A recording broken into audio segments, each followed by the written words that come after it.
मालकाला पाठवायला होतं, घरची काही मळ्यातली सोय नाही, मशीचं स्वतः सांभाळायले, मालकाला पाठवले आरक्षणासाठी. जिंकू किंवा मरू, आरक्षण जिंकू. जिजाऊंच्या लेकरांनो, शिवाजीच्या मावळ्यानो, जिंकू किंवा मरू, मराठाच्या आरक्षणासाठी लढू.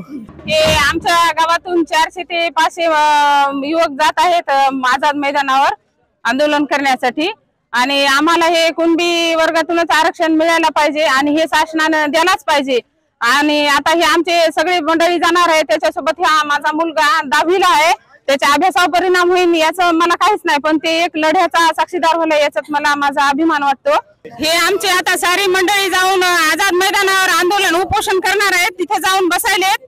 आणि यांना जर काय झालं, हे आता आमचे छोटे लेकरं पण चालले त्याच्यामध्ये, याच्या जर केसाला धक्का लागला तर मी सरकारला एकच सांगते, एकच आश्वासन देते, बच्चा अगर रोता है तो उसे सुला देंगे, बच्चा अगर रोता है तो उसे सुला देंगे, अगर इस आदमियों को किसने टच भी किया तो आखी मुंबई जला देंगे, आखी मुंबई जला देंगे. मनोज जरांगे पाटलांच्या आदेशाप्रमाणे कुरुंदा गावातून आज 400-500 मावळे अंतराळी सराटीकडे मुंबईकडे जाण्यासाठी मराठा पदयात्रेमध्ये सहभागी झालेले आहेत.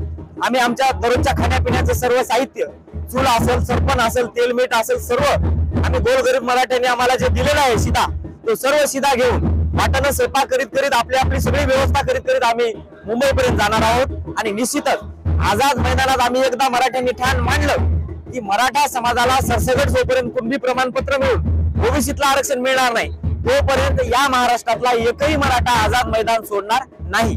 हे गीत मी स्वतः तयार केले आणि ह्या जाणाऱ्या सगळ्यासाठी हा माझा निरोप आहे. मुंबईला जाता मावळ्यानो तुम्ही जाऊन या बर का, मुंबईला जाता मावळ्यानो तुम्ही जाऊन या बर का, आरक्षणाचं माप पदरात घेऊन या बर का, आरक्षणाचं माप पदरात घेऊन या बर का, जरांगे पाटला सोबत पायी चालत जा बर का, जरांगे पाटला सोबत पायी चालत जा बर का, आरक्षणाचं माप पदरात घेऊन या बर का, जातीसाठी लढा मागे हटू नका बर का, जातीसाठी लढा मागे हटू नका बर का, आरक्षणाचं माप पदरात घेऊन या बर का, मावळे तुम्ही शिवरायाचे, मावळे तुम्ही शिवरायाचे मैदान सोडू नका बर का, मावळे तुम्ही शिवरायाचे मैदान सोडू नका बर का, आरक्षणाचं माप पदरात घेऊन या बर का. सरकारनं मराठा समाजाला न्याय दिला नाही आणि निश्चितच आज आम्ही इथून गावाची वेश ओलांडताना एक शपथ घेतो, जोपर्यंत या महाराष्ट्रातल्या सरसकट मराठा समाजाला कुणबी प्रमाणपत्र मिळून आरक्षण मिळणार नाही, तोपर्यंत एकही मराठा आझाद मैदानावर उठणार नाही, ही शपथ या ठिकाणी आम्ही आई जिजाऊ चरणी घेतो. गावकरी म्हणून आपणा सर्वांना, माता भगिनींना सर्वांना आम्ही एक विनंती करतो, या लढ्यामध्ये आमचं काही बरं वाईट झालं आमच्या मातीला येऊ नका, पण गाव म्हणून, मराठा म्हणून तुम्ही एक असले पाहिजे. आम्हाला तिथं कळालं पाहिजे तिथं काय आमच्याशी बरं वाईट झालं, गावांना आमदारला खासदाराला वेठीस धरा, मंत्र्या संत्र्यांना वेठीस धरा. आता आपल्या समाजाच्या अस्तित्वाची लढाई आहे बांधवांनो, सगळ्याला हात जोडून पाया पडून विनंती, तट पक्ष सगळ्या बाजूला ठेवून एकदा समाजासाठी 26 तारखेला, आता जरी तुम्हाला येणं झालं नाही पण 26 तारखेला तुम्ही सगळ्यांनी मुंबईला या. घरदार सोडा, समाजाच्या अस्तित्वाचा प्रश्न. आपण अत्यल्प भूधारक झालो, आपली पोरं हमाली करतात, याची थोडी कळवळा वाटू द्या आणि ताकदीने तुम्ही पाठीशी राहा. मनोज जरांगे पाटील नावाचा माणूस आज 400-500 वर्षानंतर मराठा समाजाला एक प्रामाणिक माणूस सापडलेला आहे. काल परवाची त्याची मुलाखत पाहिली जर तुम्ही तर डोळ्यात पाणी येते.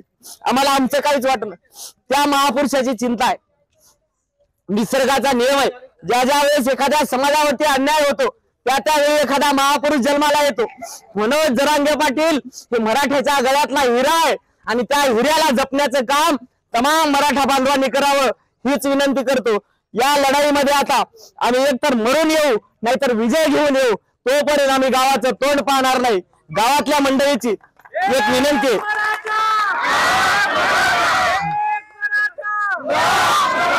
गावातल्या मंडळीला विनंती, ठीक आहे आपल्यावर काही जबाबदाऱ्या असतात, आम्हालाही लेकरं बाळ आहेत, आम्ही अत्यल्प उदाहरण हो, आम्ही जर नाही काम केलं तर आमच्या घरची चूल पेटत नाही, पण कुठेतरी समाजासाठी झगडणारा एक माणूस तयार झालाय, इमानदारीने झगडायलाय। आज 8 महिने झाले त्या माणसानं घराचा उंबरठा पाहिला नाही। सर्व मराठा समाजाला पुन्हा एकदा विनंती करतो, आपली एकजूट, आपली ताकद कायमस्वरूपी राहू द्या। तिथं प्रसंगी काही आमच्यावरती अत्याचार करण्याचा प्रयत्न झाला, जबरदस्ती उपोषण उठवण्याचा प्रयत्न झाला, तर एका आवाजामध्ये, एका मेसेज मध्ये गावातला तमाम मराठा एका रस्त्यावरती आला पाहिजे। आमदार, खासदार, मंत्री, संत्री यांचे घरे घेराव घेतले पाहिजेत। एवढी सगळी ताकद तुम्ही ठेवा। निरोप घेण्यासाठी आम्ही या ठिकाणी बोलतोय आणि सर्वांना विनंती करतो, बांधवानो हीच वेळ आहे, अखेरची वेळ आहे। 54 लाख मराठ्यांना आज जरांगे पाटलाचे उपकार आहेत। 1889 पासूनच्या आपल्या नोंदी असून देखील, आपण ओबीसीत 50% आत असून देखील आपल्यावरती वारंवार अत्याचार होतोय। आज आपली पिढी देशोधडीला लागली, आज आपल्या जमिनी संपल्यात, लेकरं शिकतायत, काबाड कष्ट करतायत, प्रचंड मार्क घेतायत, तरी देखील आरक्षणाची संधी आपल्याला नसल्यानं हजारो पोरांचं बलिदान जाते। या महाराष्ट्रामध्ये 250 तरुण तडफदार पोरांनं आत्महत्या केली, काय वाटेल असेल त्याच्या घरच्याला विचार करा। अनेक माता भगिनीचं कुंकू पुसल्या गेले। काल परवाची गोष्ट आहे, एका मुलानं खूप मार्क घेतली, पण एका मार्काने MBBS हुकलं आणि नाईलाजाने त्याला BAMS ला ऍडमिशन घ्यायला लावलं। ही सगळी गोष्ट त्याच्या मनाला लागली आणि त्या बांधवानं आत्महत्या केली। विचार करा, घराघरात आता मातंग तयार व्हायलाय। आता आपल्याला कोणता सण नाही, वार नाही, जोपर्यंत या महाराष्ट्रातल्या मराठा समाजाला आरक्षण मिळणार नाही तोपर्यंत आरक्षणाचा विजय दिन हाच आपला सण आहे। ही गोष्ट सगळ्यांनी ध्यानात घ्या। सगळ्यांनी एकदा जय जाऊ, एका ताकदीनं राहा। गट तट पक्ष पार्ट्या सगळं बाजूला ठेवून हात जोडून पाया पडून तुम्हाला विनंती आहे, समाजासाठी एकदा तुम्ही रस्त्यावर या। आणि आता जरी तुम्हाला नाही येता आलं तर 24 ला, 25 ला, 26 तारखेपर्यंत, 26 तारखेला जरांगे पाटलाचं आमरण उपोषण सुरू होणार आहे। निदान त्या दिवशी तरी हजारोच्या संख्येनं घराघरातून मराठा मुंबईला दिसला पाहिजे, अख्ख्या मुंबईमध्ये मराठ्यांचा पूर आला पाहिजे, एवढीच विनंती आपल्याला करणार आहोत। आलो तर तुमचा, नाही आलो तर समाजाचा समजून सगळ्यांनी सोबत राहा, एकी कायम ठेवा। आपल्या मतभेद होऊ देऊ नका। बारीक सारीक काही गोष्टी झाल्या असतील पोटात घाला, आणि सगळे तिथे काही बारीक सारीक गोष्टी झाल्या पोटात घालणार आहोत, पण समाजासाठी हात जोडून पाया पडून सर्वांना विनंती आहे, आता वेळ काढा। आता जर आपण नाही वेळ दिला तर येणाऱ्या पिढ्या आपल्याला माफ करणार नाहीत। जय जिजाऊ, जय शिवराय।